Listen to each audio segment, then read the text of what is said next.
Good morning mga katusok. Papunta tayo ngayon sa 15th Avenue sa May Cubao sa PNP HPG. Magpapa-change color tayo saka change name. Nakakuha tayo ng Aerox B2. Yan ang Aerox B2 natin. Yan no. Kasi nga ang kulay nito, original na kulay niya gray black. So ngayon papa-change color ko siya. Nagawin kong white black yung kulay niyan. Tapos change ownership na rin para sana rin nakapangalan tong Aerox B2. Okay?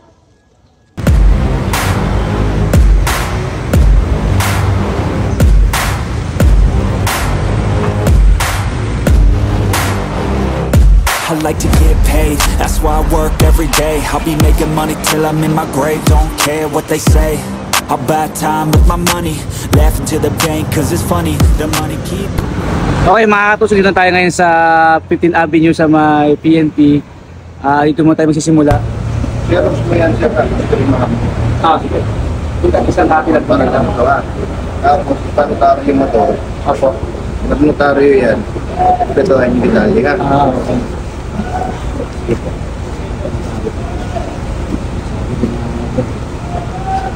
May room po ba rito? Dyan po mismo. Tapos babalik po ako dito. Ito naman dyan. Okay, sige po. Thank you po. Tapos balik po ulit sa inyo po, no? Yan mga katusok, nagpa-search din tayo ng ID natin kasi kailangan din daw sa PNP. Tapos tatlong pirma natin. Tapos, ayan, dalawa pinagawa ko. So ayan mga katusok, kailangan yung deed of sale nyo is naka-close na siya. So naka-type na yung pangalan ng may-ari, address niya, tapos kung magkano mo nabili. Tapos ito, ililipat na ngayon sa pangalan ko, yung address ko. Tapos naka-type na yung Yamaha MC mo, series, plate number, motor number, chassis number, yung model. So ayan, pirma nung may-ari. At syempre yung sa akin yung Bendy. So ayan, naka-notary na siya ngayon. So ngayon magbabayad naman tayo ng 150 pesos. Babayaran natin yung physical inspection, transfer of ownership, saka yung change color. So after natin pumunta sa insurance, sabi nila pwede ako magbayad ngayon sa land bank. So yun naman ang pangatlong gagawin natin. Pangatlo o pang-apat na, hindi ko na bilang. Okay.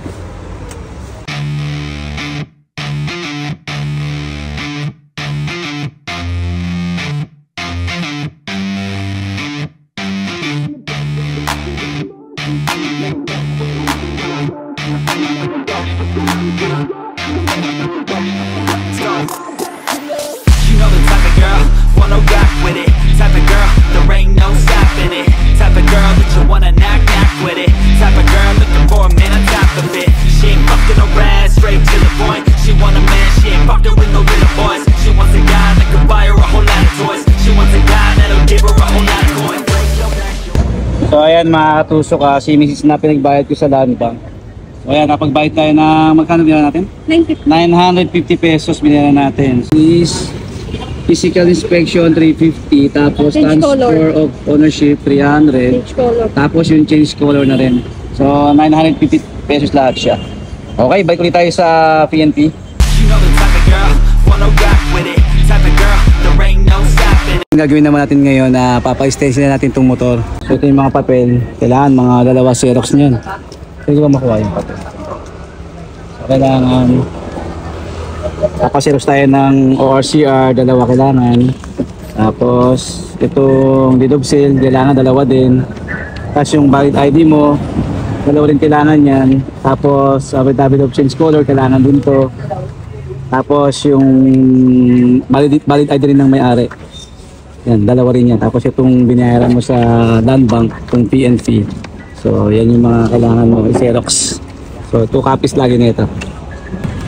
So ayan, nakuha na natin yung clearance dito sa PNP. So pumunta naman kami ngayon ng GR Aneta sa NCR. Doon na rin ako magpaparehistro.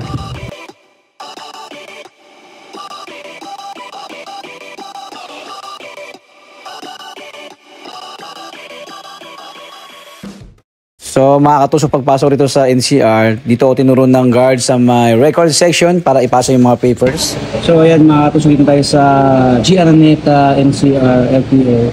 So kailangan ipapasok mo itong CR, tapos ID mo.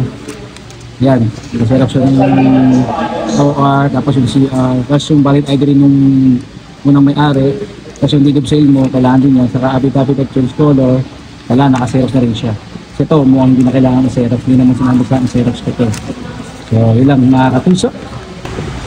So ayan mga katusok, tapos na tayo dito sa LTO NCR, sa may GR Araneta, ayan, certified true copy. So pwede tayo magpariso sa LTO, dito may malapit ako na LTO rito sa LTO La Loma. So doon na ako magpapariso para malapit na rin. So ayan, okay, ito tayo sa GR Araneta LTO, let's go! At nandito na nga tayo sa LTO La Loma mga katusok. Pina-xerox ko rin itong PNP Motor Vehicle Clearance Certificate ko kasi kailangan din yata ng xerox nila. Ito tayo, papa-emission na tayo ngayon.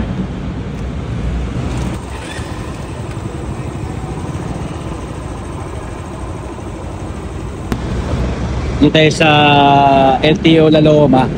Yan, wala masyadong tao rito. Luwag.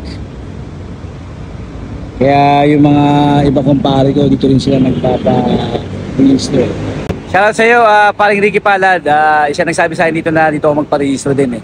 Kasi nga, konti na din tao daw dito lagi pag magpaparehistro ka rito. Experience ko sa LTO sa Marte, mahaba talaga yung pa-emission doon. Di katulad nito. Pagdating mo, ikaw na agad salang. Ayan, so nagbayad tayo ng 550 pesos para sa emission.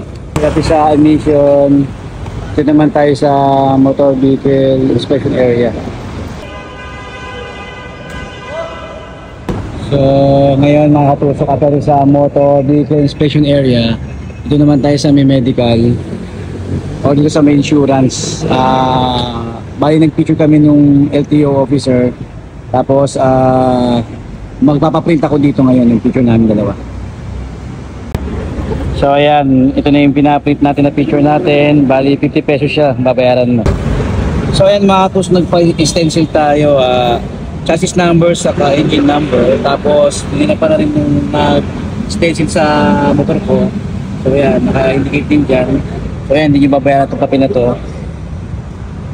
Okay, tapos babayag ulit tayo dun sa LTO officer. At ayun na nga, na-inspection na nga nung LTO officer. Dito tayo pinapunta sa records officer. At naibigyan na natin ng mga requirements sa record officer. Ito naman ang binigay sa atin. At waiting daw tayo sa cashier. Kailangan pa palang i-touch dito mga katusok ng deed of sale. Tapos affidavit of change color din. So kailangan dun sa cashier. Natawag tayo kanina kaso nga lang hindi nakalagay ito. So hinanap sa akin ngayon dun sa cashier. So babalik ulit ako dun sa cashier sa LTO. So ayan, after natin sa cashier, nagbayad tayo ng 385 pesos. At after mo naman pumunta sa window 5 nila, magbabayad ka ulit sa cashier ng 90 pesos. So ayan, tapos na tayo mga katusok. Ang laki ng CR oh. Diba? Tapos ito yung OR natin. So ayan, naka-indicate rin dyan yung kulay ng motor natin. Tapos syempre naka-change name rin yan sa atin na nakapangalan, address. Ayos! At si nanay naghintay sa atin maghapon. Simula umaga lang yan hanggang hapon mga katusok. Makukuha nyo na rin ito agad. Yung original na CR at original na OR. So ayan, naka-register siya ngayon. So ayan mga katusok, dito tayo sa bahay. Kupitin natin lahat mga nagastos natin. So simula natin nagastos sa HPG, 950 pesos, 700 sa insurance, 200 sa notaryo, 550 pesos sa emission, 715 sa register sa LTO, tapos may 50 pesos tayo sa pag-print kasama yung LTO officer. Is total niya ay 3,181 pesos lahat ang nagastos natin mga katusok. So maraming salamat sa inyo mga katusok. Paalam!